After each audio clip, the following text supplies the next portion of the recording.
Y'all my phone.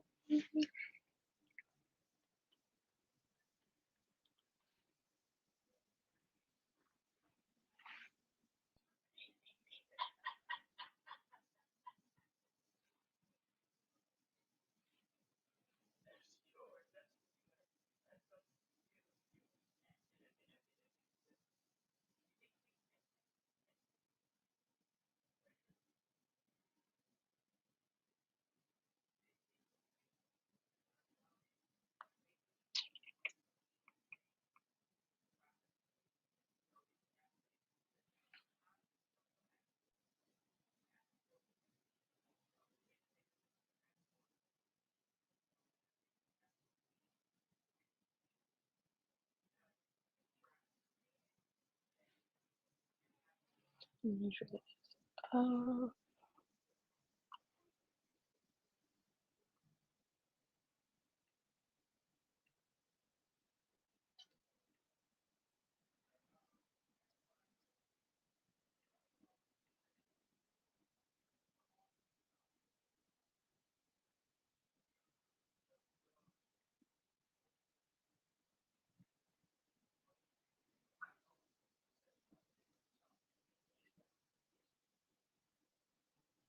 Cool.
Ooh.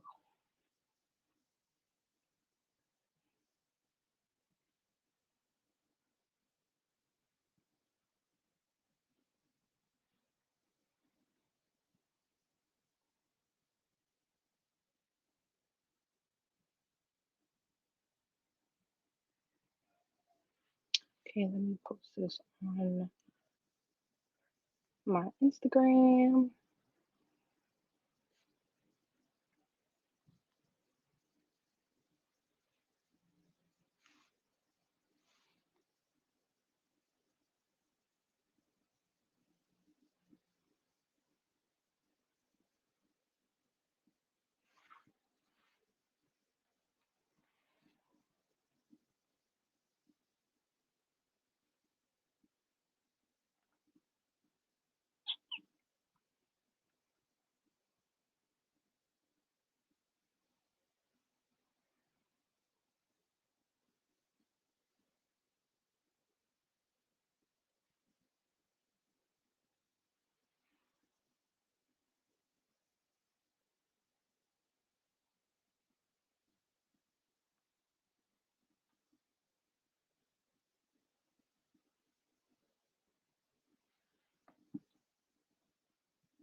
Okay.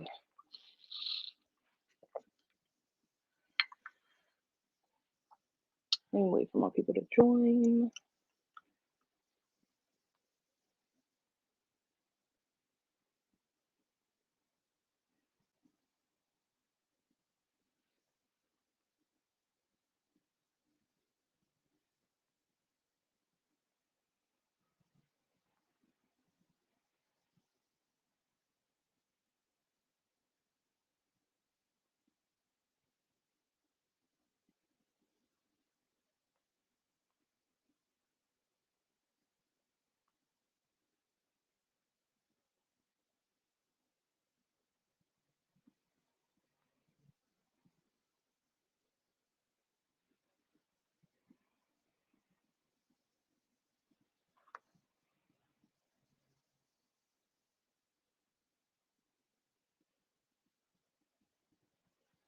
Ooh, have some watchers. Liddy.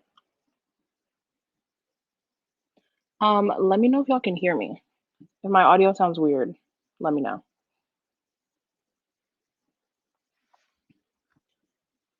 I have my AirPods in, so I might just take them out.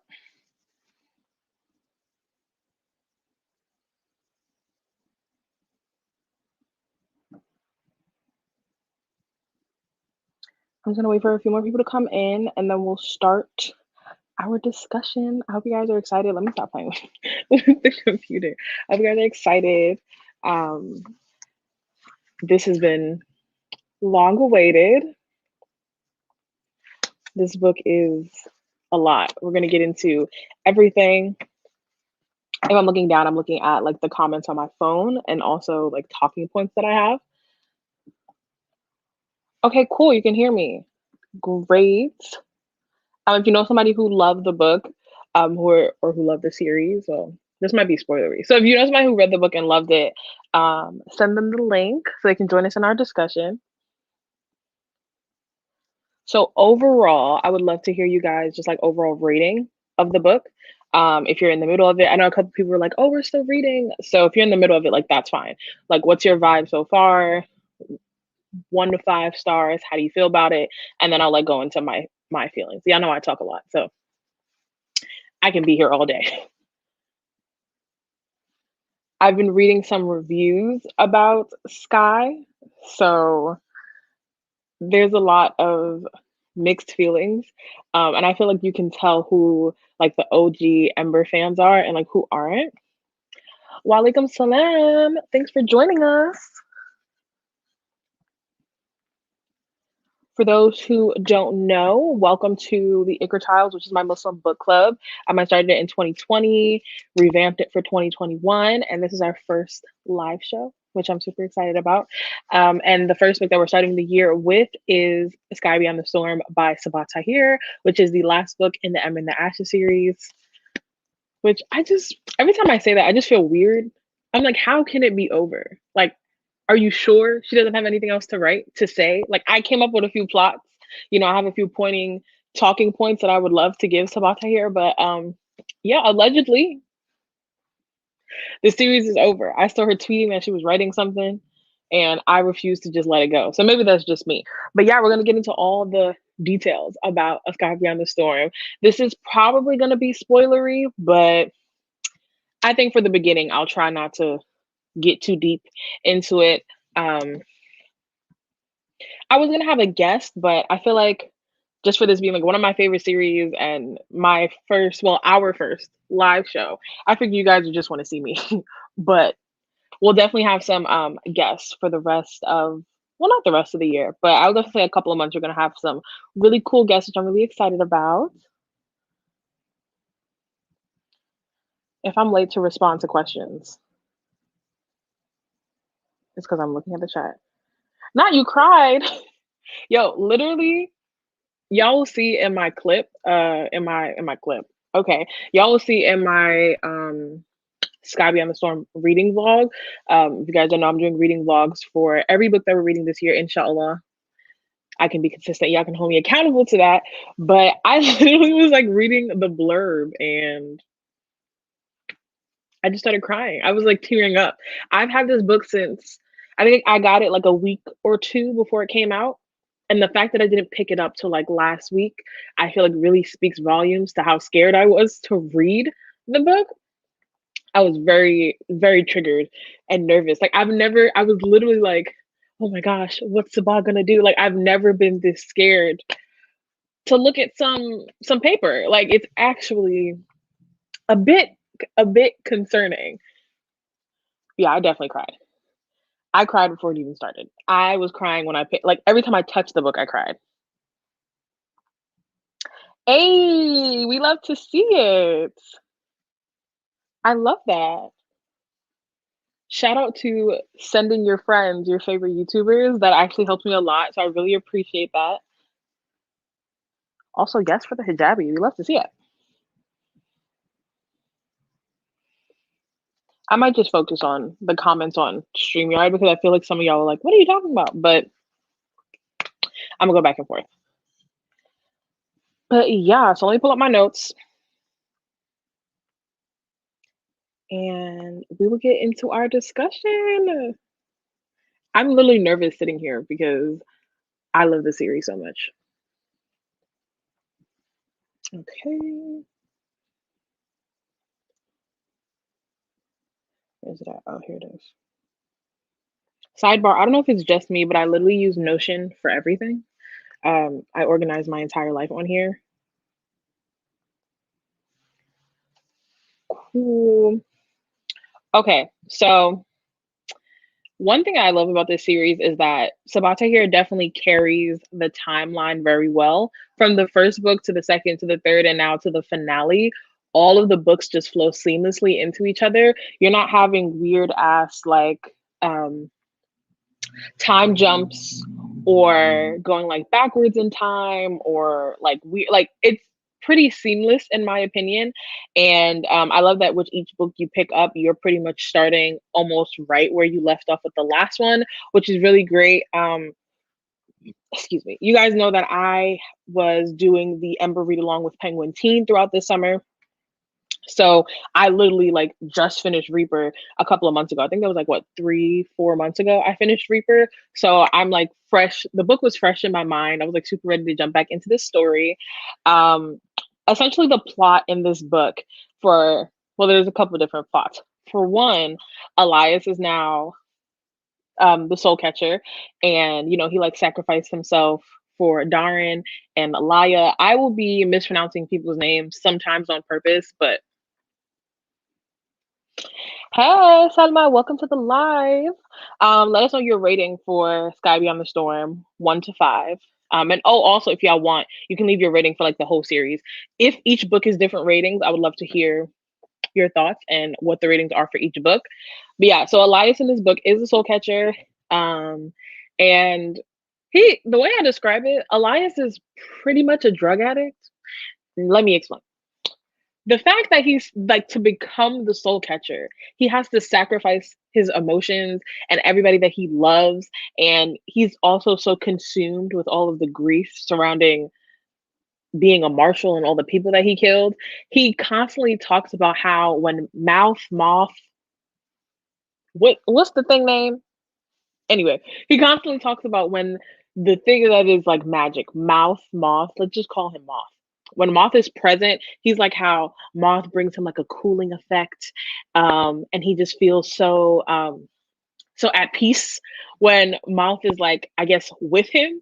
And essentially he's a drug addict because he don't want to deal with none of his feelings and emotions. So every time he's stressed about something, here goes Elias being like, yo, Moth, yo, yo, yo, you got that? You got that? Like he's literally on drugs. Yes, salam Afnan. I'm happy you're here. Yes. It's not even to be shady. I think I just have their names in my head. And it's funny when you speak them out loud, other people say other stuff and you'd be like, who are you talking about? Like, okay. Um yeah, so then in this book, why y'all know the book, but just to summarize, and then also Elias is dealing with the fact that the ghosts are just not there. So he's committed this entire role to being the soul catcher, and there's no souls to catch. And then Leia, I don't know, I don't remember what I call her in my head. I feel like I've been calling her Leia until I heard Sabaa Tahir call her Laya. And I just thought it was too matchy for her to name her main character as Laya and Elias. And I guess she really did do that. So we'll go with Laya. But in actuality, when I refer to Elias, I just call him Elias anyway. Like that's just what I call him. But anyway, child. Um, ooh. I think for me, my favorite book is Ember. The book just is different and sets up everything for the rest of the series. I see that. I feel like Ember could survive on its own. You know what I mean? Like I feel like Ember is an objectively good book to just do that. Like if there was a way that she could like wrap up the ending with just what happened, like in the what is it called, Black Cliff, and just in Black Cliff and everything that what happened with like Laya and her brother, like I literally feel like that could be a book on its own. I feel like My favorite book, we're gonna get into that later, but I feel like my favorite book is Reaper. Um, yeah, so speaking of Laya, and then in this book, Laya got mad beef with the Nightbringer. I thought it was so funny how every time she heard the Nightbringer's name, she wanted to fight. Like there's moments where they're just sitting casually, like they're just doing whatever, they're preparing for the war or something. And somebody will like breathe the Nightbringer's name, and she's like, Where? Where's he at? What? And like trying to fight him. It's the funniest thing ever because you can tell that they were in a relationship. You don't hate somebody this much if you didn't used to love them. I'm like, oh, I see that this is a crazy ex. Y'all got beef here. You ever see those people and you're just like, this is messy. I don't want to get involved. I really feel like that's how everybody was when it came to Laya and the Nightbringer. They were just like, I don't want any parts. This is between y'all. They literally just wanted to scrap. Well, Laya wanted to fight him every time she saw him. They'd literally be like doing something, and then she's like, oh, a black cloak, and I saw him fade past, and she's running after the cloak. Girl, what is that? You don't, what if that's not him? What if that was like a flag? I don't know. But like literally Laya was just jumping to fight him at every turn, and I was crying. I thought it was the funniest thing ever.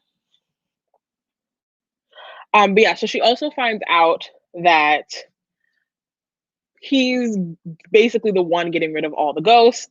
And then so now, like, you know, her and Elias, they're on this like journey together. And I love the tension between them. I thought it was very funny. I was clearly laughing a lot throughout this book. I thought it was very funny seeing these two people who I feel are like written in the stars, made for each other, trying to act like they can't be in a room together. It was very hilarious. Even with the introduction of Elias's point of view, and they're like, the soul catcher.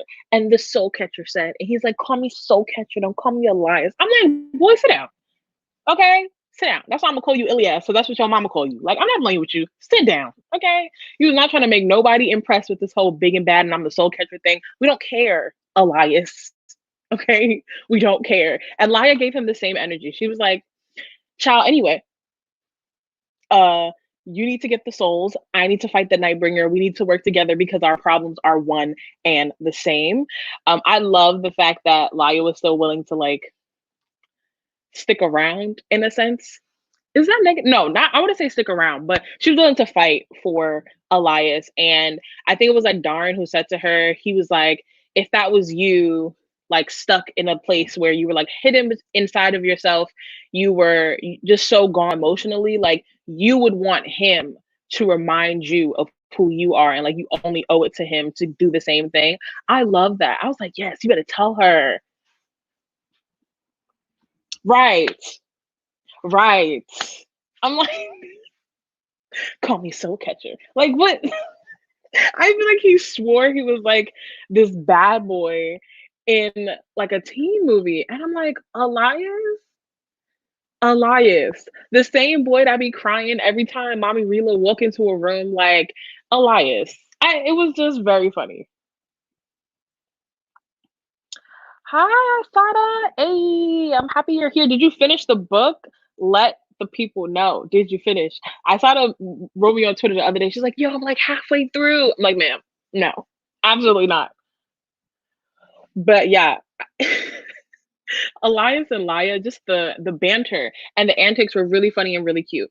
Um, what's another main plot that we're gonna get into? Oh, the fact that Laya has like the spirit inside of her. The fact that Laya has just been casually possessed for 4 books. And Sabaa just wanted to like throw that at us. Like she's possessed by like a Jinn queen who actually was in love with the Nightbringer. It's like, okay, oh wow. So the Nightbringer's baby mama is living inside of me. And like nobody thought that that was messy, perhaps. I'm like, this is insane. Like she can't take her out. Like Rahma is just inside of her living. Like I was like, oh my God. Yes. Period. Period. Girl, the ending. Child. Woo. Oh my gosh. No, literally. If it was a person. No, literally. She was. She was just like casually possessed. And it just, I mean, she wasn't happy about it. But I'm just saying the fact that like Sabah just was like, oh yeah, here's the reason why Laya had all these magic abilities is because she's possessed by the Nightbringer's baby mother slash ex wife who he was in love with and thought she was dead for a millennia. Like casual explanation. There's like reasonable things that cause actions or like explanations, and then there's what Sabaa Tahir comes up with. And I'm like, how is this the conclusion that you came up with? The fact that she got over the fact that she was possessed so quickly made me so confused. No, literally. Like she had slight moments where she was upset with Rahmat, and then she would be like, yeah, anyway, Rahmat, what do you think we should do? And I'm like, is she talking to the spirit inside of her? Like, oh my gosh.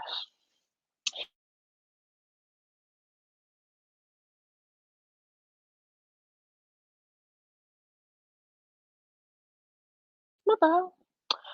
If my internet is spotty, make dua, okay? Um, but yeah, we're gonna get into Helene. I literally have notes for like every for every character. We're gonna get into it. Don't worry about it. Um, who else? Actually, I'm glad you brought up Helene. Helene was like fighting the Karkins throughout the book, and Helene essentially is like running the empire. And I think it was just really funny that she's continuously trying to convince us that this 1-year old is the emperor, which I know like lineage wise, sure, we'll call him king, but she literally was running the empire. She did, ooh, is that water? She literally did everything. She was Bloodstrike and Commandant and Emperor and like all of this. And then she was like trying to do peace treaties and shit with like the scholars and the mariners. Like she literally wore 30 million billion hats. Um, which Helene is a moment. Oh, I loved Harper and Helene. We can talk about Helene first because I feel like if I start with Elias and Laya, we'll be here all day. Let's start with Helene. Are you talking about the book? Was that like a rhetorical question or is that an actual question? Because if that was rhetorical, I was about to say like, "Ooh, that's deep. What's behind the storm?" I'm like, let me tweet Sabata and be like, "What's behind the storm?" A Sky Beyond the Storm. It is actually the last book in the Ember and the Ashes series. So I would, even though I'm glad that you were here on the live, I would suggest you not staying only because you'll hear a lot of spoilers and I don't want to ruin the experience for you. Oh no, yeah, don't worry about it. But I appreciate the support. But like I said, I just don't want you to be spoiled. There's so many, like, well, there's 3 books in the series that are amazing, but there's so many like videos and stuff about it. I did some reading vlogs for the series, so check those out. And this live will stay on my channel, so whenever you read the series, it will be here. Harper and Helene were it. Okay, I never believed that Helene really had feelings for Elias. I'm sorry, it was just a matter of convenience. And Elias is just, he's just that nigga. You know, like, why wouldn't you think you're in love with him? Of course, of course. Elias, But I was like, Helene, you know that boy don't want you. The fact that he saw Laya's like ankles on some real Muslim shit and was like in love. He's seen her. He like heard her voice. He's what I think the first time he met her was like what in a dark ass corridor in an alley when she was like getting cornered by Marcus, and he was in love since then. Like, girl, you can't compete where you can't compare. Helene never. It was never gonna happen. But Helene and Harper, Sabah did something. Okay, she did something. I was like, oh, you know what I noticed about Sabah Tahir? She loves the rhyming. Okay, like even in the book, she specifically says that to Elias, like, oh, you and Elias' names are like written in the stars. They sound so harmonious together. And she did the same thing with like Helene and Harper, making their names essentially both start with an H. Even though Harper's his last name. But I loved the pining. I loved the attraction. I loved that Helene. Can you imagine this white girl who used to walk around with a solid steel mask on her face? Excuse me, literally running. running when Harper was coming. Like that one scene where Musa was like, I'm just gonna casually let you know that Harper's behind us, but I gotta go. Bye. I was living because Helene was like, where can I hide? Where can I hide? Where can I hide? And I'm like, I loved them. You know, their relationship was so brief. I love this so much. I saw a lot of reviews about that. A lot of people had issues with how non-fleshed out the relationship of Harper and Helene was.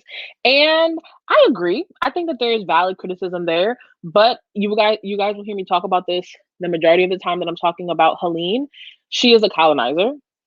And there's only so much rights that she deserves. Be happy that she has anyone, okay? Harper deserved, he's a colonizer too. But him being a colonizer, but then being related to Elias cancels out the colonizer in him. So Harper deserved rights, okay? I would love to see more Harper. But Helene, it don't bother me that much, really.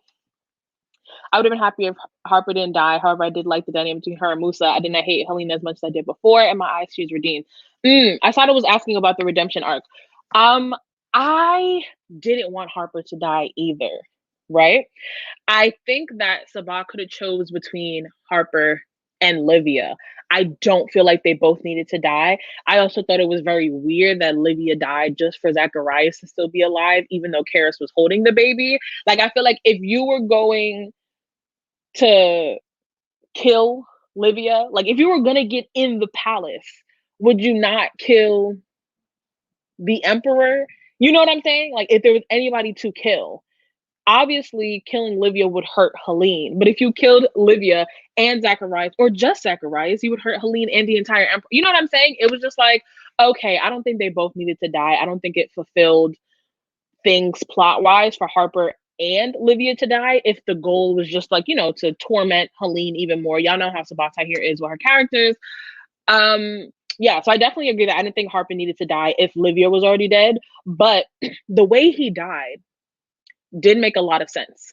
Like Harper always half-assed listened to Helene. So if there was for him to die, him dying on the battlefield for her made a lot of sense. But I do think that it was a lot of death and trauma surrounding Helene. And I think Sabaa Tahir kind of like she like love and hates Helene. And I don't know if she was inflicting trauma on her because Helene is the colonizer of the story, but I'm not mad at it. I want her to know that I see, I just wasn't mad at it. Yeah, everybody pretty much agrees. Oh, oh, girl, let me drink this water. Let me drink this water. Whew. Y'all know. Okay, listen, I am very open, probably a little bit too open about the fact that I love reading about smut in certain scenes and certain instances. I feel like there's a class if it's done right. I feel like good smut is like detailed, but it also has a melodious element to it. It's not fully fade to black, but it's also not Wattpad. And that scene was written so well, so well. Okay, because you knew what was gonna go down when she went down there and was like, let me see if anybody's hiding in the sauna. I'm like, Helene, we know what you came for. We know what you came for. Okay, and Harper was ready to deliver, and I was like, I had nothing to say. I was just like, okay, period. And Harper was ready. Oh my gosh. Yes, I like that as well. And the fact that she got to trust him in that type of way, but she got to see what it's like to be friends with somebody and then them becoming like your lover, but it's actually requited love. I feel like unrequited love isn't real. I feel like a large part of being in love with somebody is how they show love to you. And the fact that that wasn't present with her and Elias, I was like, okay, I know she's gonna get something else. I know she's gonna get something better. Hey, girl. Yes, the colonizer. Yes. I think all people of color call Helene colonizer, and you can tell when there's non-people of color reading the series because look at their reviews and they're always pro Helene, and I'm like, Like somebody else said, like, I think we've all kind of gained mutual respect for Helene and maybe even like sympathize with her. And we obviously wanted her with Harper, but like, is she on the same level as Laya and Elias? Never. You know? She gives major colonizer vibes. She is literally the female Matthias. She's literally Matthias as a girl in a different world, you know? Like, they're like, you know what? Maybe people who are different from me deserve rights. You know, maybe they're not terrible people. Maybe we shouldn't enslave them and murder them and their children. Maybe, just maybe. Wow, so profound. MashaAllah. Yeah, I think her redemption arc was I mean, I think it made sense. I would have liked more moments of self-awareness, but I remember her distinctly saying a line of like, coming to a realization that I was trained my whole life to protect these people, the marshals. And she's like, that's what I fought so hard for. Even her last name, Akila, like loyal to the end. It's like, I fought so hard for this, and that was my whole like purpose. I was raised on this since I was a child. But then to only realize that it was literally the world that needed protecting from us. I was like, yes, Helene, it's 4 books in, but I'm glad you glad you're here. Welcome to the 21st century. You made it. Great. Baby, baby. Oh, speaking of the armor, is it just me? I don't remember the moment when Helene took her mask off, because they refer to the book. She's always like, "Oh, I wish I had my mask on," because she's sitting there like this when Harper's around. She's like, so she's like, "Oh, I wish I had my mask," and I don't remember them taking it off. Did it happen in Reaper? Was I not paying attention? I don't know when this happened. Okay, twice. They did it at least 3 times. At least 3 times. Okay, three. Three is sunnah. You can always tell a Muslim author. Oh my God. 3 times. Three is sunnah before he died. We love to see it. We absolutely truly do.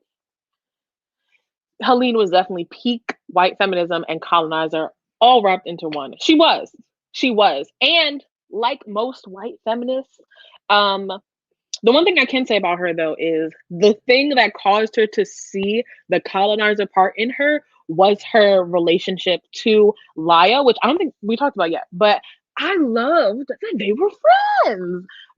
Girl hate is old. It's played out. And honestly, we're not gonna fight over Ilyas, even though he is Ilyas. I'm sorry. Like, it makes sense. But we're not gonna do it because there's no competition. We all know Laya's gonna have Elias's babies, and that is that. Okay, so Helene, we might as well be amigas cheetahs. And I love seeing their relationship because I felt like it was more than just them getting along with each other.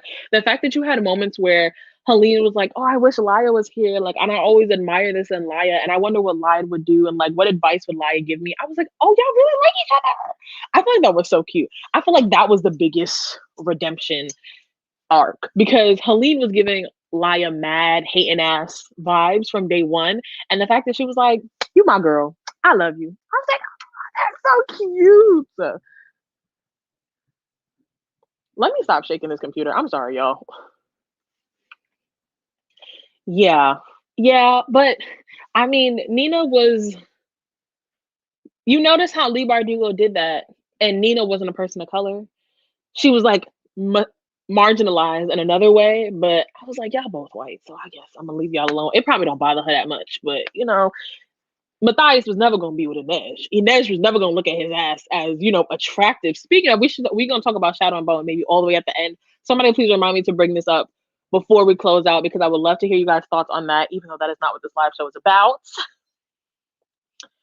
It did suck how it almost how it took her almost on her deathbed to change her views. No, yeah, I agree. It literally took her being almost dead to be like, right, maybe they deserve some. What's so funny to me was when she realized that colonizing people and killing them was wrong when it was clearly wrong in the first place. No, but literally, she had to get to that moment. I think it was when the whole army was there, or they were like about to fight, and like some of the patters were being really insensitive to the scholars that were fighting with them, and she was like, do y'all understand that our armies aren't even here? Like half of our armies are still fighting for Karis, and we have the scholars here helping us. And she was like, oh my God, why was I enslaving you? Why? Look at you helping me. Oh, that is what I wanted to add though. I think it was very interesting that not only did it take Helene so long to realize that colonizing was wrong, it took Helene needing the scholars for her to realize that they deserved rights. It wasn't until she needed something from them that she was willing to open her eyes to the fact that she was a colonizer. And so I do question if it was intentional, like if it was real, because it just didn't bother her until she needed the scholars. Like I said, half the marshals were still fighting for Karis. But since the scholars are the only niggas here, all of a sudden, we got to give them some rights. I was like, oh, okay. Yes, ma'am. Yes, ma'am. Okay. Yes. Yes. I love their friendship. It was so heartwarming. I loved it.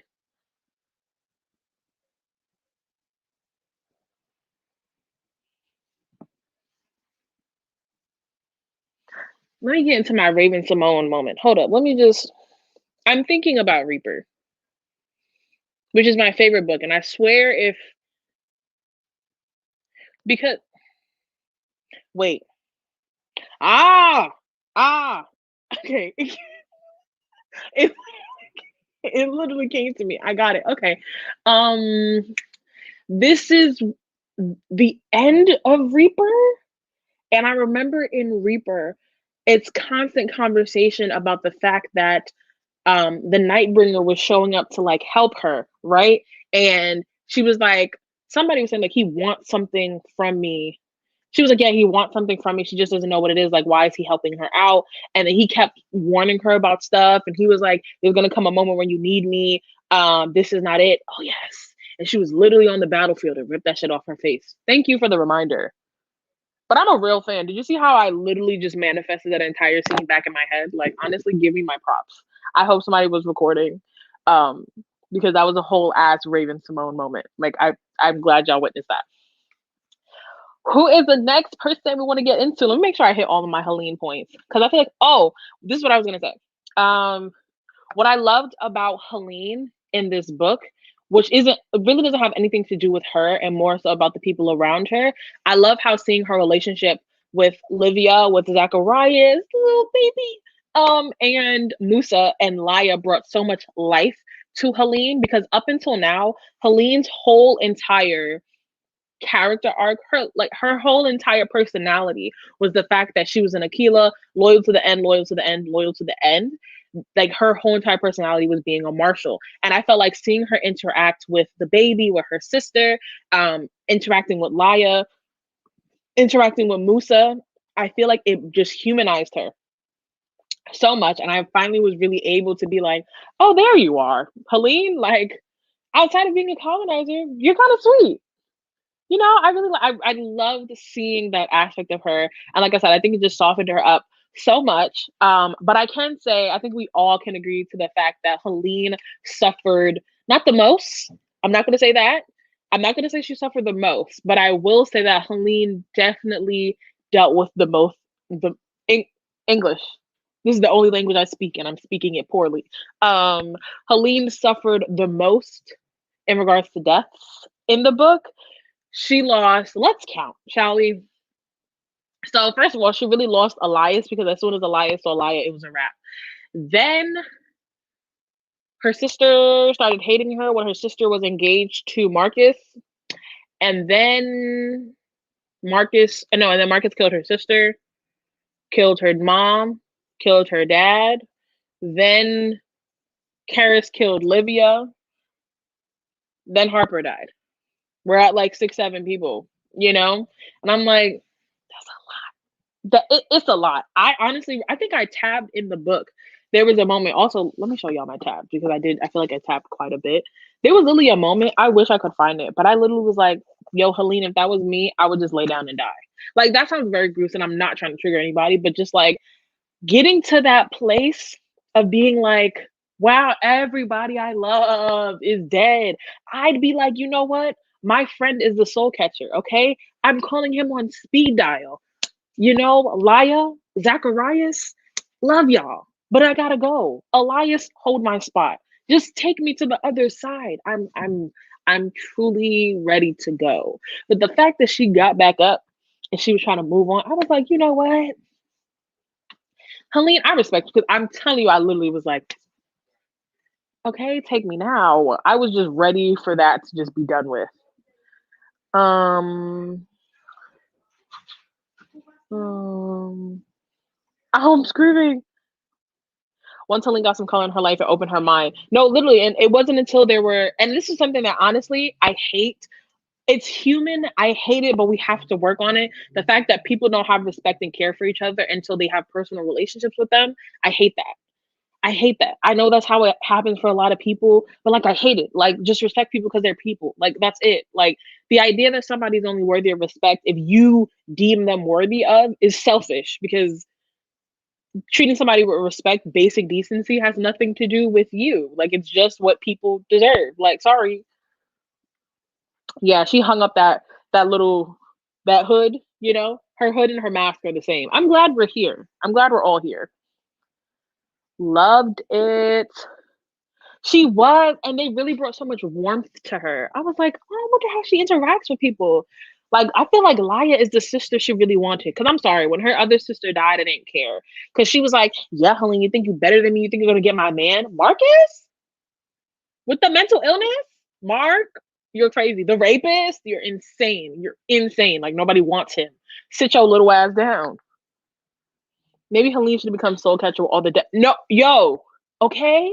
She was catching souls anyway. The souls were being caught left and right. Like, I agree. Okay. Okay, I feel like we're done with Helene. Anybody have any last sentiments for our resident colonizer? You know, share with the group. So let's talk about the deaths in general. So there was like 5 people that I was mentally prepared to die. That sounds very insane, but I was. Knowing Sabaa Tahir, we know people were gonna die. We know things were gonna get crazy. We knew that we were the only people that were safe is our main 3, which is Laya, Elias, and Helene. Everybody else could go. I knew she wasn't. I knew Sabaa wasn't gonna kill Elias because if she did, y'all would have to call the cops on me. And we're gonna leave it at that. We're just gonna leave it there. We're gonna leave it right there.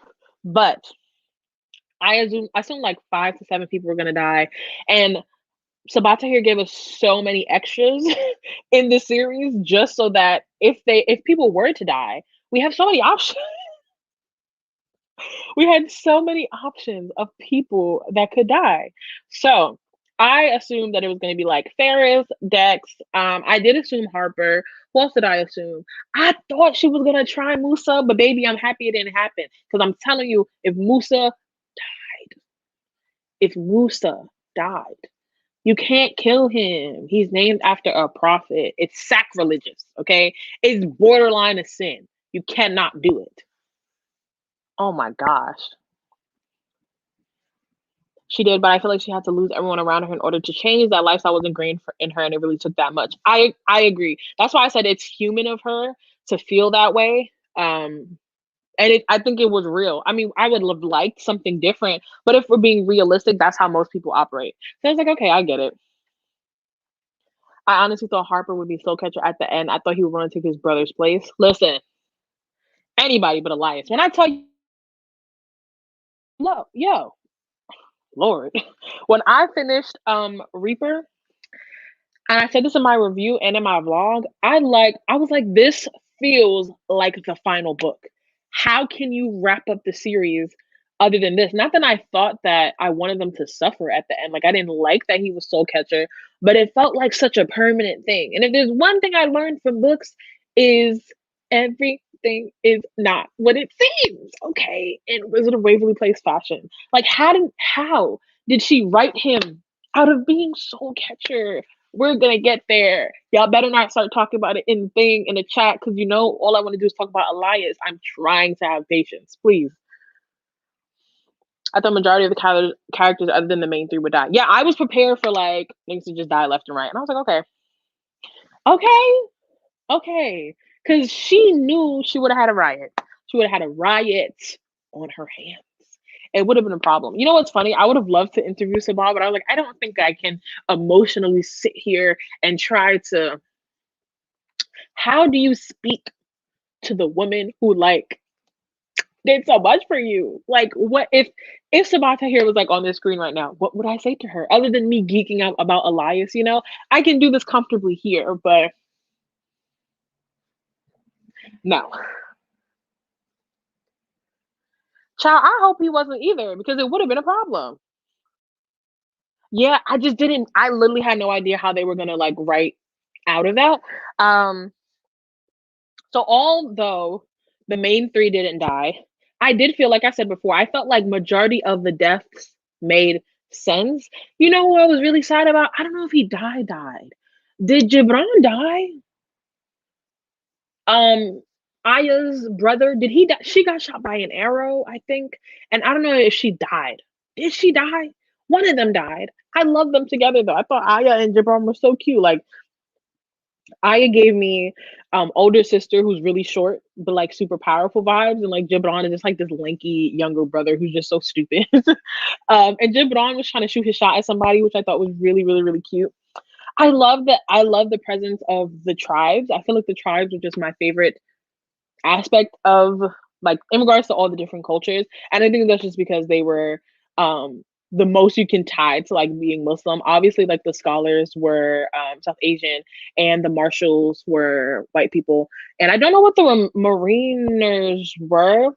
I would call the mariners like the West. I would say they're like America or something, only because they were mixed. Like if you know, they talked about how like Musa is a perfect example. Musa was a scholar, but he was raised in the Mariner capital. So yeah, I guess it just gave me like America vibes. That is one thing I would love to ask about to hear, like what's everybody supposed to be? But I don't know. I could be wrong. Um, I think all of the deaths made sense. If you think about it, the reason like so many people died, it was a war. And this is not just like it was two separate wars, actually. It was a war between like Karis and Helene and like, you know, the Marshall Empire or whatever. Then it was like the Nightbringer and the Jin War with everybody else. So there was a lot going on. And I did expect a few people to die. What I can say though is Sabah did try to kill our main three, but I feel like she could have given us more. I always sound very sadistic when I talk about like gore and death and stuff in books, but I just want people to take it there. I'm not saying I enjoy the gore. I'm just saying I expected more from it, you know? Um the way that okay, I think all three of them almost died. But Helene, when she almost died, she had people come in and save her. When Laya almost died, she's it's her and Rahmat, you know, like, and the fact that Laya almost died because she couldn't swim, I'm like, of all things that were going to get you in this world, your lack of ability to doggy paddle is gonna take you out.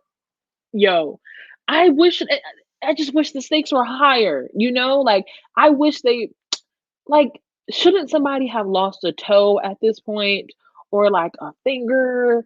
Or I mean, I'm pretty sure Laya lost a finger. I don't know, but that wasn't in this book. I just wanted the stakes to be higher. Like, can they actually be in danger? I never believed that they were even almost gonna die. And that's one thing that I did wish that she just kind of, you know, since you're gonna torture everybody else, you might as well give them a little bit of hardship, you know, while we're here. I really appreciate Sabah's inclusion of Islamic mythology and Pakistani culture. Reading most of the names, I was like, oh, yes. No, literally, literally.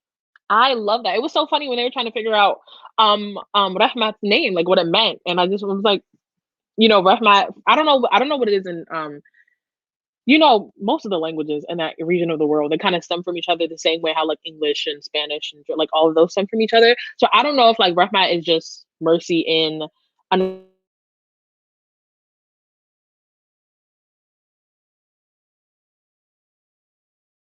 why is my internet turning on and off? Please let me know if I am still here. But I want to touch on this because y'all know I have a very hard time calling this book fantasy. There are certain fantastical elements, but I feel like it was very like the Islamic mythology is really what it was. Like even somebody was saying in their review they didn't understand the magic system with Elias being soul catcher, and I'm like, magic, like magic. Like he's essentially. I feel like it was a combination. He was essentially just is that Greek mythology? The idea of like the guy who is the reaper, like, and like, oh, you're on this like river thing, and they help you to the others. Like it was just I was like a magic system. I feel like that was a stretch if you thought it was going to be a magic system. That's not what that was. I think it was very, very like spiritual. I'm sorry. I have 1,000 nose rings and my nose is always itching. If you have nose rings, you understand. But yeah, I just thought it was very spiritual. Like, what is confusing about Elias being the Grim Reaper? Yes, I see that at the bottom. What is confusing about Elias being the soul catcher?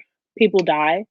The tribal people didn't necessarily need him all the time because they like to allow the spirits from their people to go in peace. And the soul catcher only exists for troubled souls. So the people who cannot pass over naturally, homeboy Elias, which is a beautiful thing to look at before you pass over. May I add, okay? I would fake being a troubled soul if I could pull up to Elias, okay? And he kind of, finesses you with the Rico Suave stuff, and then you go to the other side, and mashallah, like, I don't understand what was so crazy about it. He had limits and boundaries because Moth was the spirit that basically kept the magic alive. Moth gave him the magic. Because of that, they were connected, and he couldn't be running around all over Sarah. Like, I don't understand what was so difficult about it. It was a position that he had. And once he gave it up, he gave it up. Like, I don't know, like, people are really on Goodreads, like, I don't understand the magic system. It doesn't make any there's nothing to make sense of. Like, please. Helene did almost die 5 times. Like I said, I feel like Sabaa was hate writing Helene. I don't know if she would ever admit that. But I think she was hate writing her. I think she gave her trauma on purpose, and I was here for it. Who that? Oh, phone. Okay. Yes. Oh, thank you for coming. Assalamu alaikum. We will be here, and this live stream will be up. I don't know how long we're gonna be on this live for. We might have to do another hour because we didn't even start about Elias yet. So I hope y'all don't have anywhere to go. I got my water. I got my cheese doodles over there. Like, this could be a whole moment. But yeah, the live will still be on my channel. Ah, okay. That's Urdu. Got it. I made up the word. Yeah. I was like, oh, okay, like that's mercy. I thought that was so cute though. If there's one thing that really makes me feel seen, it was just like these little moments. And I really truly think that the dedication of Elias as like the whole soul catcher realm, the idea of incorporating the ghosts and the jinns, and how what I can say is that I love how she showed how the jinns aren't just like these fantastical creatures. I don't know about non-Muslims, like that's your business. Y'all know from day one, I'm like, I feel very weird about books with like jinns and like how what's the word? I'm trying not to create a word in my head, so I hope this word exists. I guess fantasize? Is that about that? That's a word. I don't like how they like fantasize the ideas of jinns. I just like these fantastical creatures, and like I don't like that.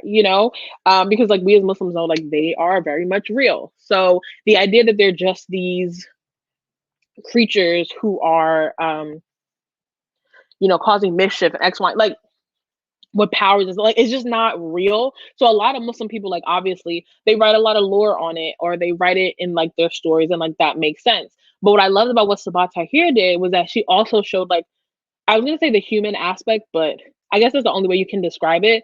It just really played into the Islamic ideology that jinns are just another, like they're the third being. You have the angels, the humans, and the jinns. And so seeing the Nightbringer as Mehraya, as the beloved, with what the jinns were doing, how he had children, and there were whole jinn towns, and like all of that was, I felt like a nod to Islamic mythology, like they were, like somebody mentioned earlier, like it's not just, oh my gosh, these are like beings you can't see that have magic. It was very much just like, nah, these were just beings that had their own lives and they were wronged and now they want to fight and kill you. Like, and I love that.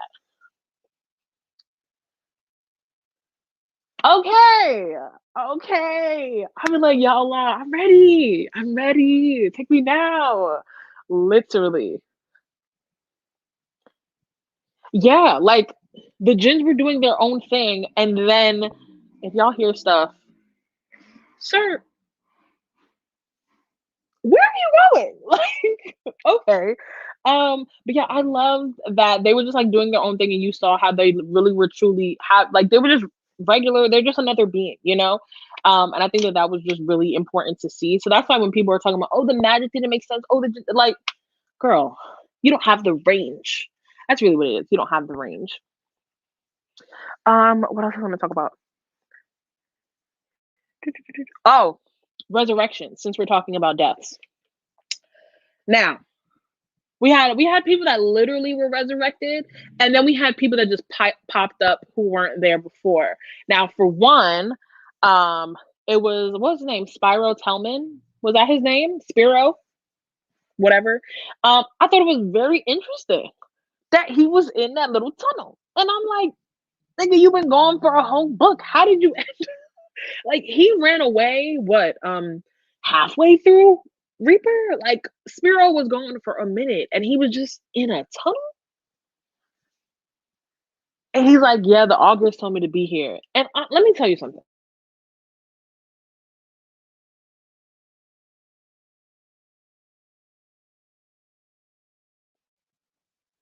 This internet is bothering me. If some little ugly person, old man, told me to go sit in a tunnel and wait for somebody, I'm not going. I'm not going. I'm not like he was in a tunnel for months. Months. And then it took him days to carry her ass out the tunnel. And I'm like, is this really my destiny? The Lord clearly has something more in store for me because I'm not doing this with y'all. Like, I'm not sitting here in this tunnel. It's not going to happen. That made me feel very, very, very weird. He was in the back of my head. I was like, where's Spiro at? Because I feel like he was a big part of the first book. If you thought about it, like Laya was going to him multiple times throughout the book. And then in Torch, we weren't really in Sarah anymore. And so I'm like, okay. And then in Reaper, he was kind of on the run. And then he just kind of came back and he was just like in the background, which was, I feel like, very interesting. But yeah, so Spiro kind of came back and I was like, okay, but y'all know who the major person that just came back was. I mean, I guess we can call those reunions as well. Even Afia, that was her name, not Aya. Afia, I think was her name. Her and Gibran coming back was cute. That was a moment. Even seeing what was his name, Shan, Elias's brother, and Mommy Rila. Like there was a lot of people coming back, and I feel like it felt very much like the last book. When all of these people are like, like in Endgame when everybody came back and you're just like, oh my gosh, look at them. Like I feel like it was very that moment. It was like everybody we were introduced to throughout the series were here. Um, but the biggest person who was resurrected, y'all already know, is Mira. Did you guys see that coming? Please leave a comment. Did y'all expect Mira's ass to pop back up on the battlefield? Please let me know. Please read some of these comments because I was shook. I just like the story about the augurs and trying to use the magic of the jinns or trying to use their powers and that has terrible consequences. Yes. That was one of the biggest like plot twist for me. The fact that the augurs were actually like used to be scholars and the fact that they were like that Cain was the person that literally tricked Shiva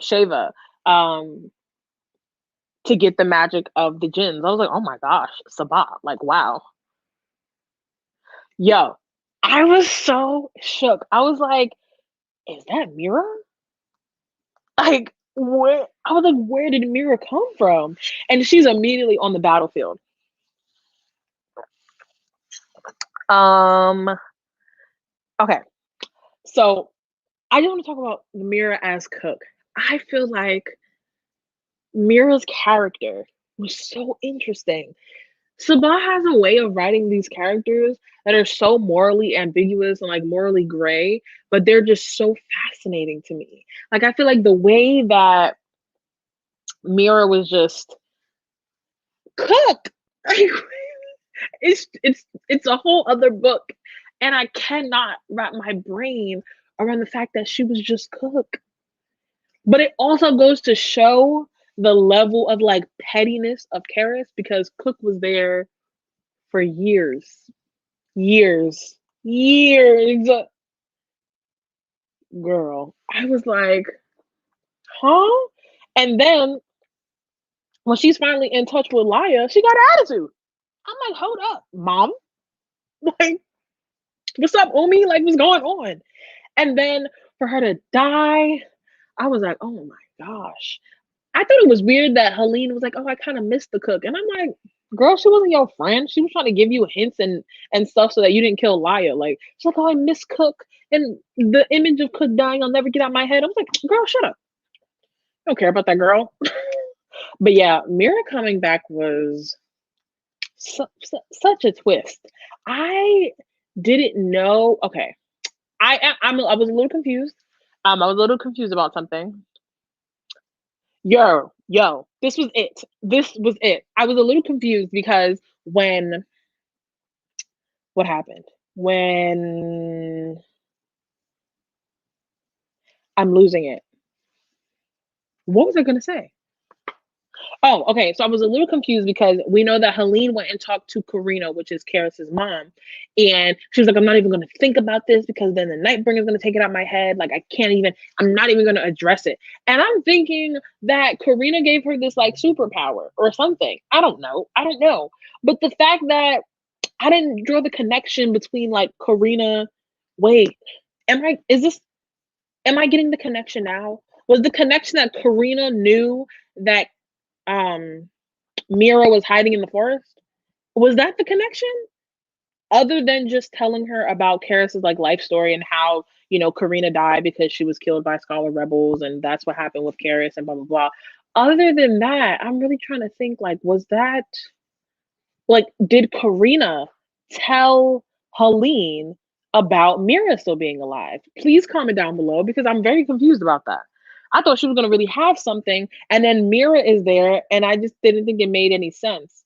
I'm gonna come back, but I was like, no, she's never coming back again. When she died, I cried. Oh my gosh. Can you, yo, Sabaa writes the most tortured souls. Like, can you imagine this? I literally sit here and think, and Laya brought up in the book too, about like the scene, like when her mother told her about how she had to kill her father and her sister. Like, and when I forgot Darren died too. Boom, everybody died in this book.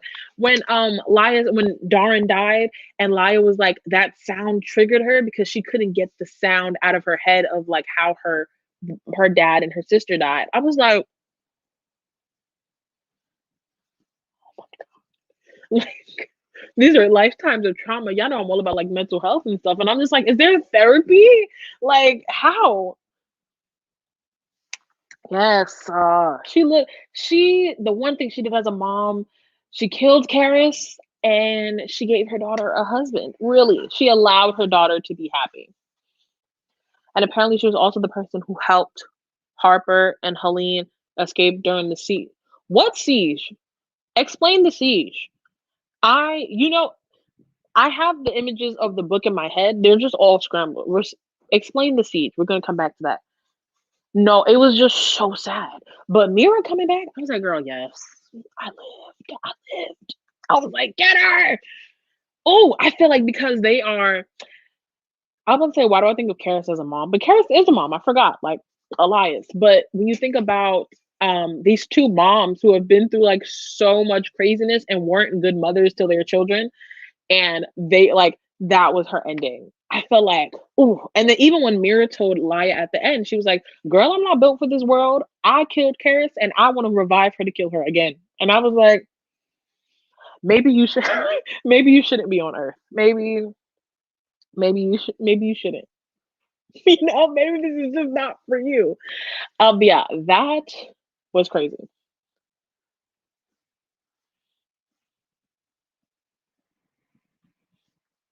The Siege and Reaper? Is that what y'all was talking about? Oh! Wait! When he died, he was like loyal to the end. Was that Ferris or was that Dex? They were really the same person, except that one of them was black, I think. I don't know where they found him at. Yeah. Okay, we can talk about Karis. Hearing her like story in totality now. So what she went through, let me summarize this. Um Karis, who is also a colonizer, her mom was killed by by scholar rebels, and then she fell in love with Elias's dad. Um he was a plebeian, so he got murdered by the other like illustrians or whatever. Um and she was really hurt about that, and because of that she enacted genocide. Is that like I just want to make sure I have it. So her mom died, and like her love of her life, her husband died. So she abandoned her child, who she almost killed, and then enacted genocide and killed multiple other people's moms and spouses and children and siblings. That that's and like that. I just felt like, okay, we're gonna get this story about why she's literally the devil personified, and it was the most normal thing ever. I'm sorry, I'm just like, I know there's trauma with your mom. Like I understand, but I'm just saying the fact that our first introduction to Karis in the series is her whipping a 8-year-old boy until he died. First 5 chapters of Ember, and this much cruelty is because of something that you do every day. I was just like, okay, all right. Honestly, I said this in my review, which I actually will be editing. My well, not my review, my Sky blog English. Please, my only language. My Sky vlog will be going up very soon. I'm like halfway done editing it, and I filmed the review part. You guys know, if you watch my last reading vlogs, I do the vlog part in the beginning and then my actual review at the end. So I filmed my review yesterday, and I'm just gonna finish editing that. Inshallah, it'll be up by the end of the week. But yeah, so I was just, I don't know, I just wasn't impressed. And I said this in my review part. I was like, this is literally when black people and other people of color talk to white people about their issues, and you're just like, that's what you were mad about? Like that's what hurt you so much? Like that's the reason that you act like this? Stuff that we go through all the time that you caused us? It was very lackluster for me. Oh my gosh, yes. I love that scene. I felt like it said so much in like so little words. Her mom, yo, the fact that her mom has been asking for her for like what, 2 books, and homegirl pulled up and she's like, "Who that? Who are you?" And I feel like it symbolized how much that Karis lost herself, and then the fact that she had to go back into her child state to pass on. I was like, ooh, it was just so deep. Like what is the word? The ASMR. What am I looking for?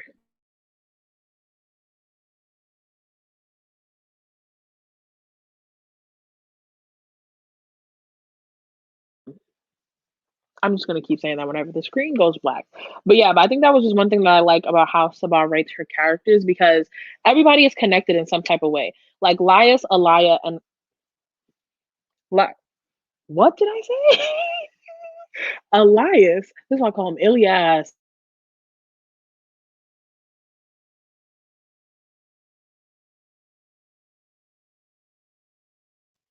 Why is my screen keep going black? And then Helene and Elias, they're best friends. And then you have Karis, who is related to Elias. But then Karis also has beef with Mira, who is Lia's mother.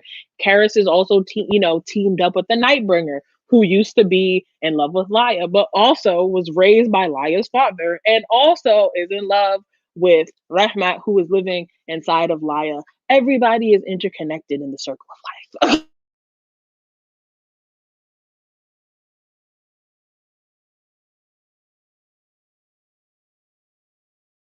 Oh my gosh, they were such intricate parts of each other's story, and I like that.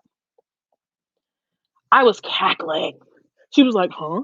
I was cackling because honestly, who is a better villain than Karis?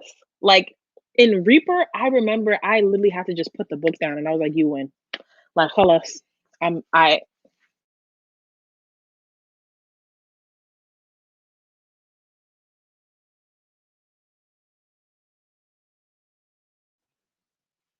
was Mira. I'm sorry if I keep going in and out. I think that's just the internet. But yeah, literally the only other person who could actually stand a chance against her was Mira. And I feel like that made so much sense for that to just be like how she died. Cause I'm like, yep, this is it.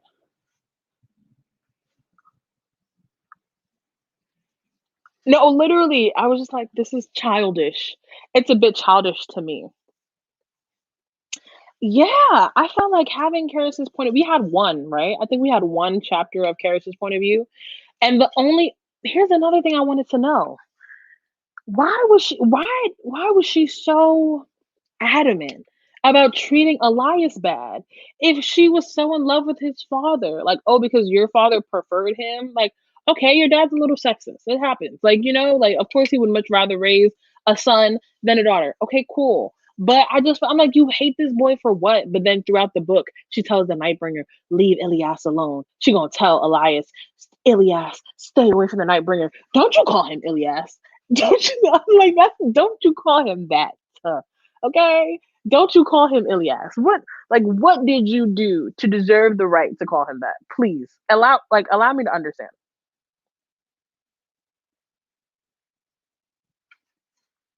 Okay.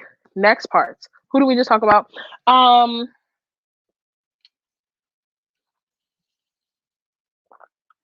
let's get into the Nightbringer. So, I'm going to pose a question.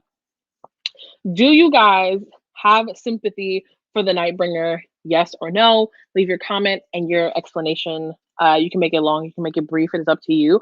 Leave that in the chat.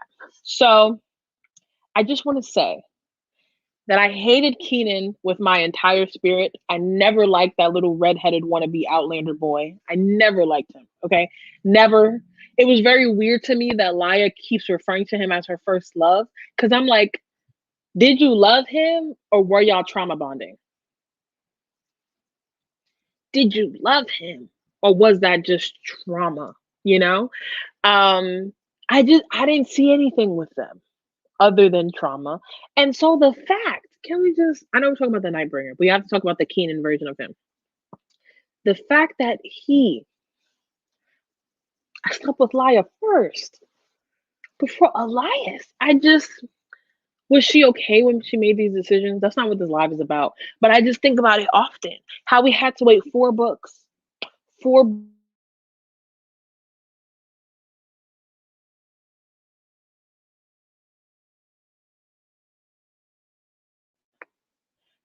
I'm gonna let it go.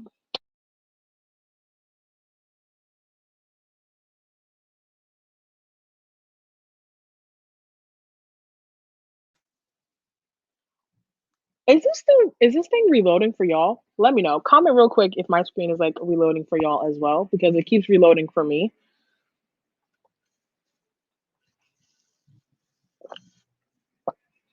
Oh no, this one. Do you think it's because she don't want to seem soft?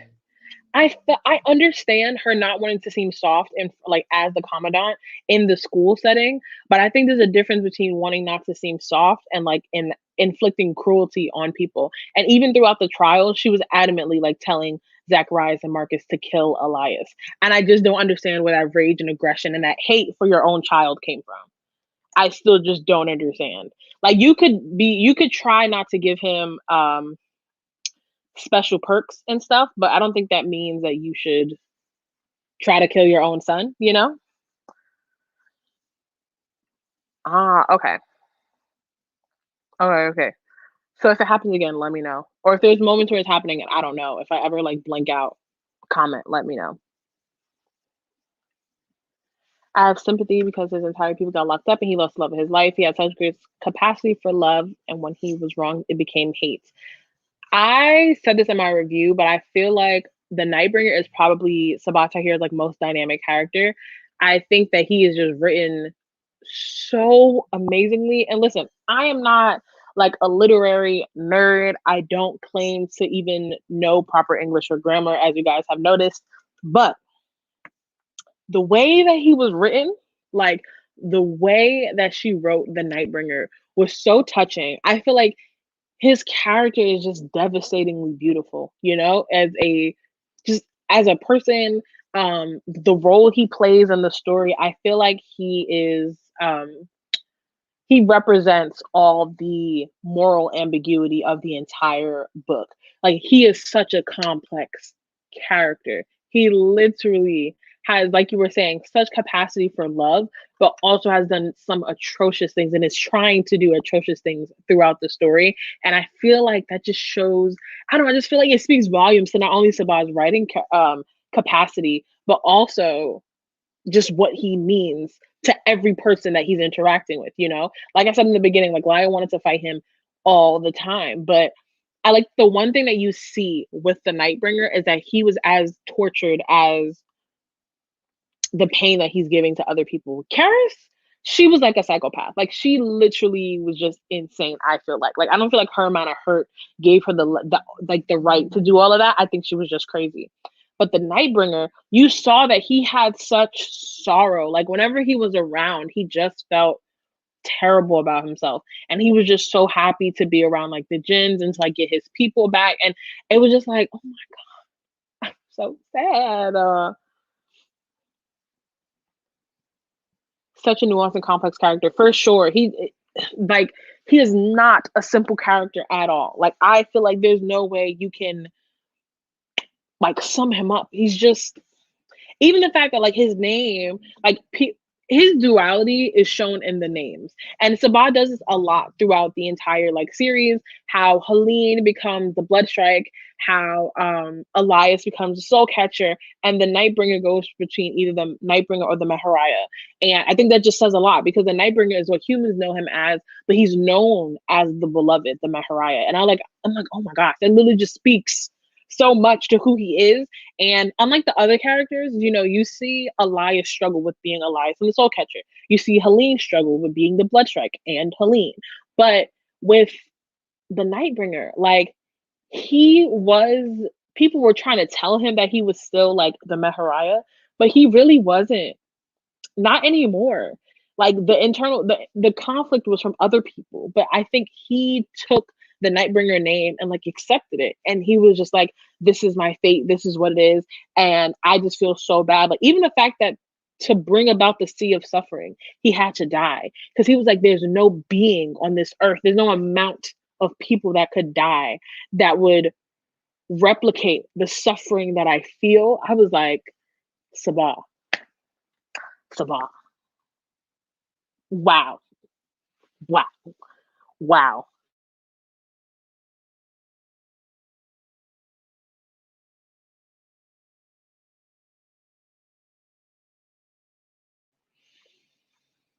But at the same time, I could not sympathize with him at all. Yeah, I definitely understand because he didn't have any remorse. I like that we got his point of views. I also thought that like hearing about the first person that he had to love was like a mother figure. And you know, he like never had that. He had Mouth as like a father figure to him, but his mother figure was like this human woman, and the fact that he's like he has to betray her. And then he's like, you know, when she died, his name was what she called out. And I was like, just, I just like, oh, yo, I was like, how, how the fact that it was just like they described it as like a prison or something, but I think we all knew that that's not what it was. I think it was him just coming back together with. I think Rahmat like symbolized his source of like who he was as the Mahariah, and I think that him like dying was just him coming back to that who he originally was like supposed to be. I was sobbing. Sobbing. She did. She absolutely did. She wrote her entire life into the Nightbringer. I was like, I had no words. Oh my god. Even when you think about the fact that like how he got Laya's father to have sympathy for him, by being like this little boy on the side of the street. And I'm like, I feel like that says so much. I feel like that's like I feel like there's a metaphor in everything, you know? Even though he gave up being the Maharaja, he still had to enact love to get the star, which would free the people like his people. So he literally still had to learn to love people and to be open and vulnerable and stuff. And of course, he was tricking them, but he actually suffered as well. Because he, even throughout the book, you hear him when he refers to Laya, when he talks about her, and like, what was that last moment? Oh my gosh. That last moment when she stabbed him, and he's like, he calls her like my love or something. And he's like, even though she won't believe it, it's not a lie. Like, it's the truest thing that I've probably ever said. I was like, take me out. Take me out. Take me out. Oh my gosh.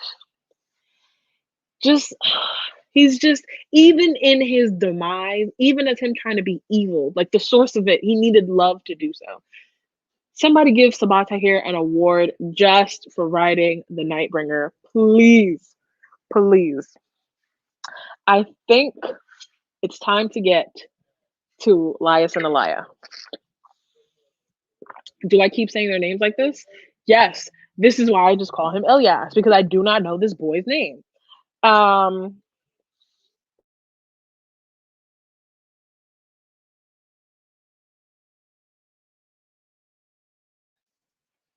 we're back. This is probably our last section, and then I'm just gonna go over like final thoughts, and then we all can like leave our reviews, our number reviews at the end. Um, let me look at these notes. Let me not try to talk for the next hour about Laya and Elias, because is that their names? Child, anyway. Oh, Gabby! I wish you were here. I need you to read the story, read the series. Like, please, you played too much. The live will still be here whenever you're ready. You know, the reading vlog is coming soon. But thank you for popping in. You know, I love you. I always appreciate you. Why would she make us wait 4 books? First month thing. Four. She tried to make up for it because it happened like 3-4 times at the end of the book. But that's not the point. That is not the point. 4 books. 4. Like, it's torture. At this point, it has to be torture. No, literally, that's exactly what it was. She was torturing us every step of the way. Okay. Like I said before, I love Ilyas. There's nobody in this series that means more to me. After Ilyas, it's Musa, who I just want to add that. So I have 2 ideas for like a spinoff for a novella. You know, I might tweet Sabaa Tahir, you know, just lay them on her. I feel like one, a spinoff with Musa and Homegirl that he was like married to. How they got married, how they divorced. Also, I love the Jadunas. I wanted to hear more about them. I feel like a Musa spinoff is necessary, but also, what was the other one? There was another one that I really.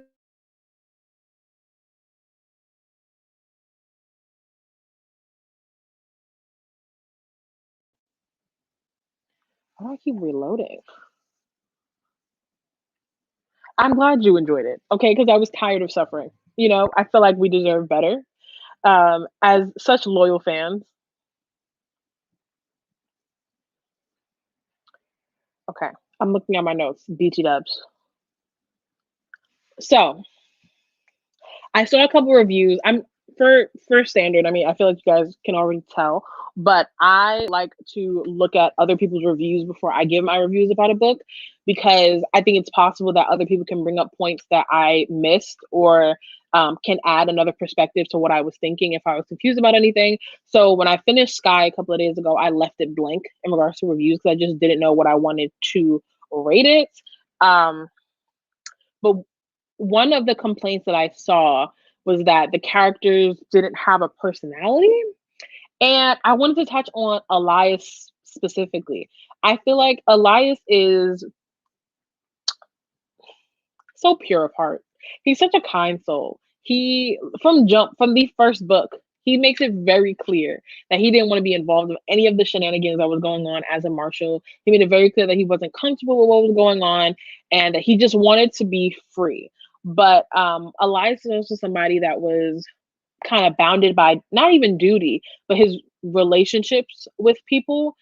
That is literally what has led him throughout the entire series. You know, his relationships with people, his love for them, him wanting to show up for them. And I feel like that was something that I greatly admired because he gave me Mulan vibes. You know how Mulan was always like, my duty is to my heart. I feel like Elias was very that. And I love that about him. Also, him being, like I said earlier, he was a little bit of a crackhead. I feel like him being a crackhead as the soul catcher, I think you just see how conflicted he was with what he did and how hard it was for him to come to terms with the decisions that he had to make to kill people, to kind of be gruesome and heartless, and it wasn't something that sat well within him. And I understand like feeling so strongly negatively about yourself or something that you've done that you want to kind of like hide inside of yourself.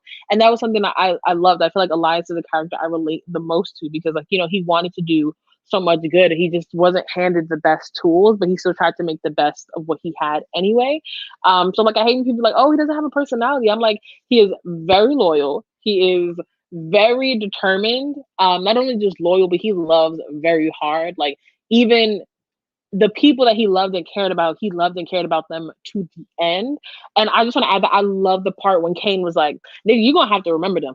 I don't care what you're talking about. You're going to have to remember it. Kane literally said,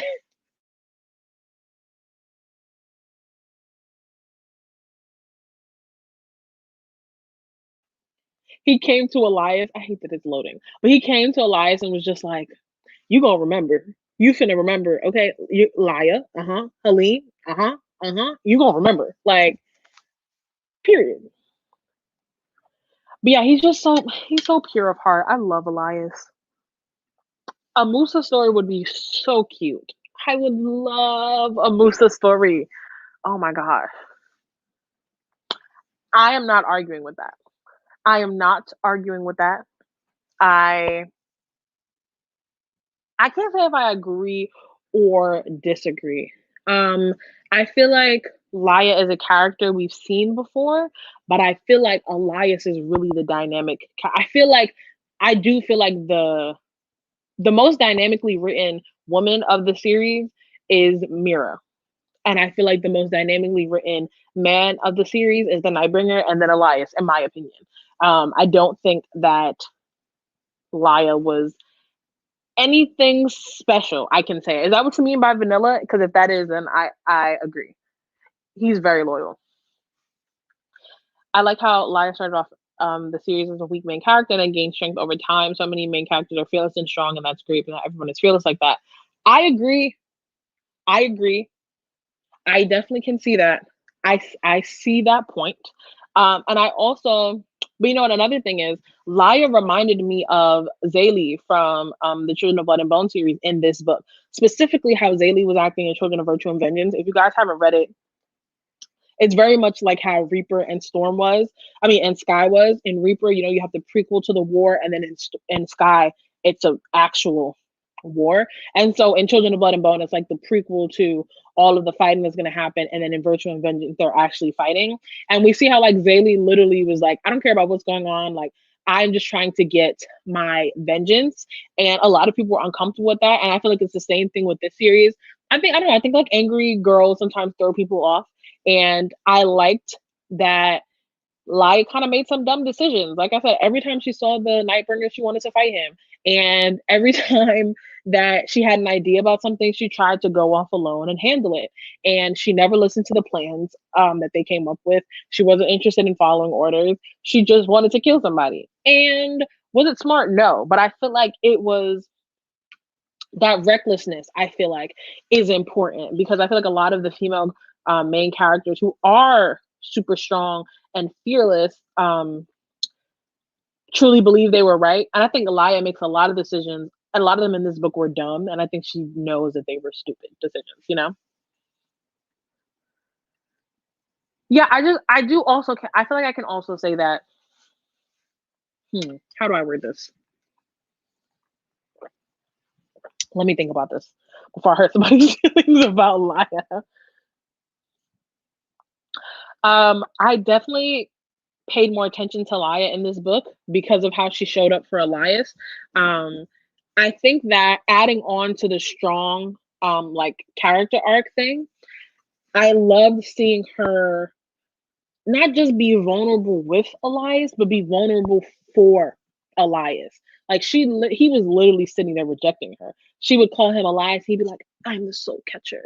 I'm the soul catcher. I'm not Elias. I'm the soul catcher," and was like dubbing her throughout the entire book. And she continuously put herself in a position to be rejected because she cared about him that much, and she knew that ultimately she had to save him from himself. And I kind of had a lot of respect for her for that, because like, girl, that is not easy. And I feel like if you've ever like loved someone or been in a close relationship with somebody who was suffering or dealing with mental illness or just in a really dark place in their life, you know how hard it is to like help somebody crawl out of inside themselves. Like that's not easy. So I was like, props to you, Laya. Um, she literally was like, F your bubble, Elias. I don't care what you have to say. This is who you are. You finna remember who you are. And that just is what it is. And I was like, you tell him. Okay. You tell him. Laya, you tell him. Let him know.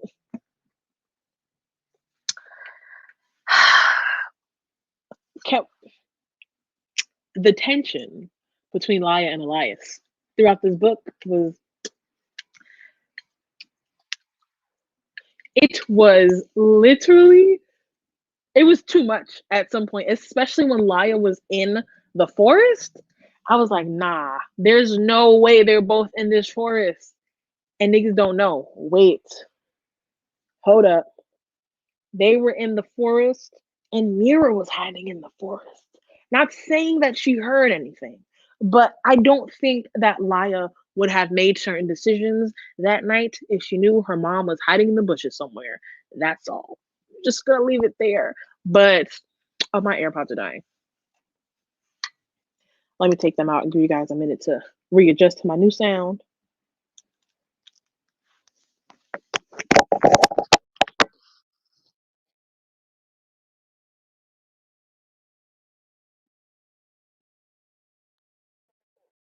Let me know if my sound sounds crazy. Now that my AirPods are out.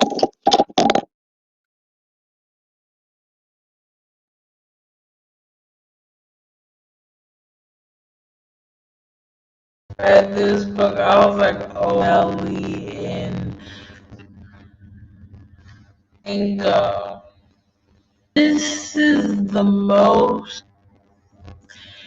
I am not trying to know if it was just was reading the manga, just thinking about it, and I just vision thing I've read. This is the most read in my Bollywood.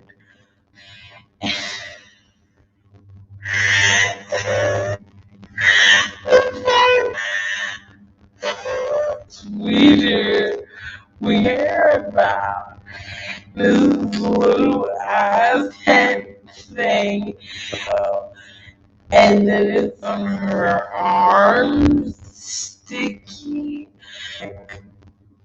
over there, like he's not looking, so it's good. Oh, I screamed. I was like, nah. I was like, not looking up her wrist. Who's next? Ow! I wait to jump out and like a number. Insane. Oh, I've ever seen. So there was that was just the when she and like she's here or whatever. Prostituted himself. If you just have, I can help you then move on. I'll tell you desire get that done if you himself like sex happening was gosh. Oh my that was so cute. I love that. I love the proposals. I felt like very like well, these are Muslim. Whenever she was talking about his dad, his grandfather, I love her characters also. I love that grumpy grump, and even when he's sung, I cried. When like, and he was like, you know, a wife and kids. This is the very his grandpa's. Come on, very cute. I was wondering, like, there was right? I think when he had it, and she saw it a couple, and I thought he was little. He walked her in his hands, and I was like, this is like a kid. It was so cute. I was like, oh my god. Years. And they were in a bush.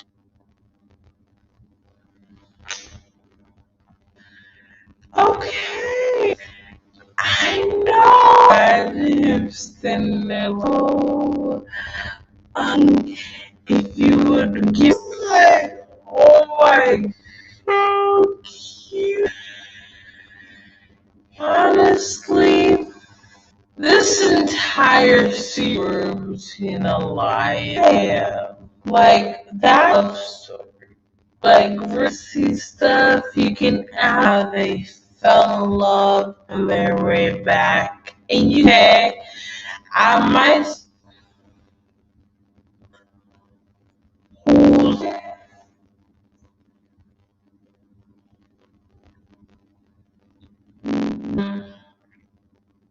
I don't know if they're last, but about seeing live, and people were like, "Oh, darn," and I was like, "Y'all missing for that when he some for one he was created all of the Spiro hiding with there." Brother, like, okay, yes, he did back because Eric Steele, brother, and that was her own. Then, very big brother reading about him. It was my God, this, summer and stuff. I was like, this. But like darn loved his relation. He was there to support. Very upset. I did not like him. I am, but I was like, much for you to have an attitude in this. You don't have a choice.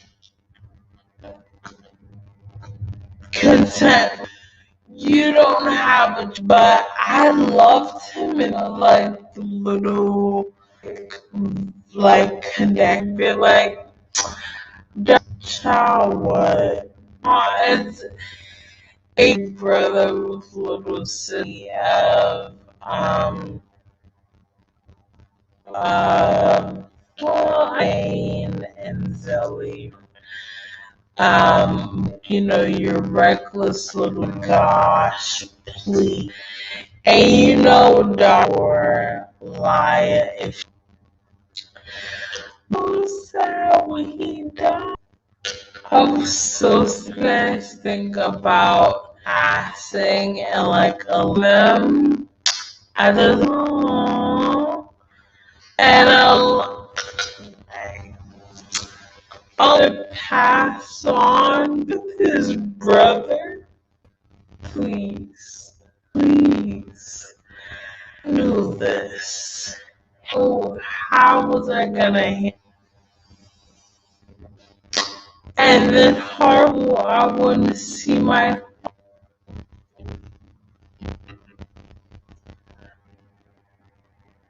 Let me know.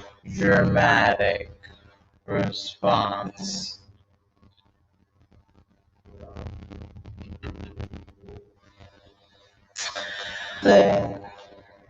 Yup, very bold. Finishing the book. Don't worry, y'all have to. Live is gonna remain the reading block, even though it's not rich. Still have months. Oh my gosh, this his father little moment of trying not to cry. Because when you I can only imagine how it would treat him and how and like, you know, it wasn't lived like that. It was a very sad moment. I cried some. There's a crying, as you'll see. I want to read the ending on so many, and I like the fact soul catcher element. People died. The whole resting in Harper was like I had, and the Nightbringer.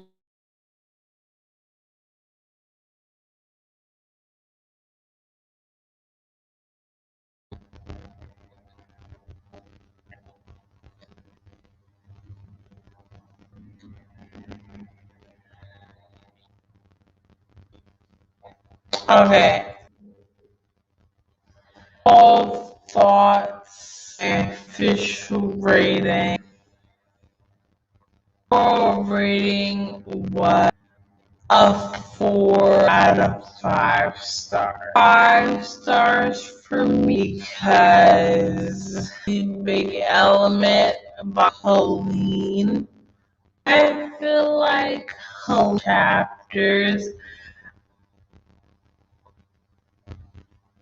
but had the most and chapters and moments I probably would have got 5. Still love great. I felt like there's characters that questions about what, you know, like we kind of knew what was up. Zachariah's good, and in a sense, his name. I love other to Zachariah become a how much you wanted to be one, and a lie to guide life.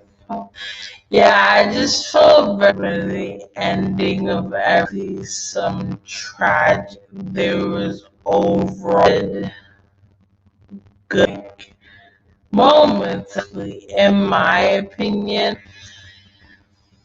Different And I think that in this book, to people who are into reading specifically, because those like movies that people really love in Maze Runner, spiritual that through every moment, expecting it to just magical. You're not gonna get a picture, and even like the people who just wouldn't really impact. Love.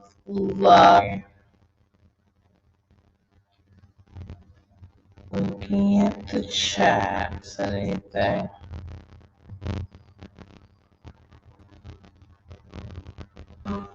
One thing I hear is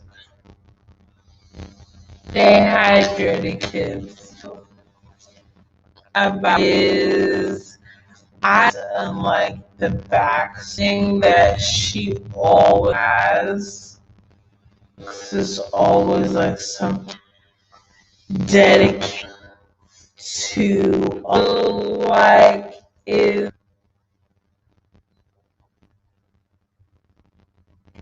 I'm gonna try to get in the back of the book graphic novels actually.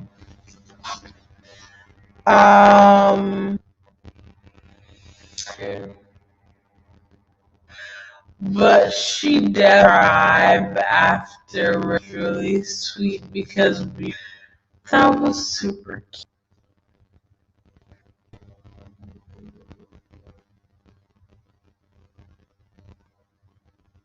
So big in the back was so cute and so them. I read them at the it just says is our two-hander, the voice that the hand that has things in the end come back. Oh my god, it's just, and I feel like it wraps up that. If you guys have any minute thoughts reminding this, leave them real quick. Told us like but yeah, and I love this because I feel emotional about this series. Level-headed, with the rest. Our book is ours, the sequel to Files Out. Due to a lot of good novels came out here, so We Free the Stars came out. I know, 20. But yeah, the book, our live show is gonna be 27th, like that. So the stars, yeah, used to pick it up 5 more days. Follow us after. I know a Discord chat. I'm not really Discord, but if you know someone to help me make it, sincerely, you know, would help me set that up. I want you guys to have a contract with each other. Twitter, if you have authors, most booktubers I should know about, featured in the way. I know what it is. Air by Dr. Yusuf. So make sure you paired. Yes! Joining me for the fun. Sim over. I feel so feel like, I really appreciate follow me actions. I do have a lot of, like I said, the reading vlog, hopefully sometime next week. Sure.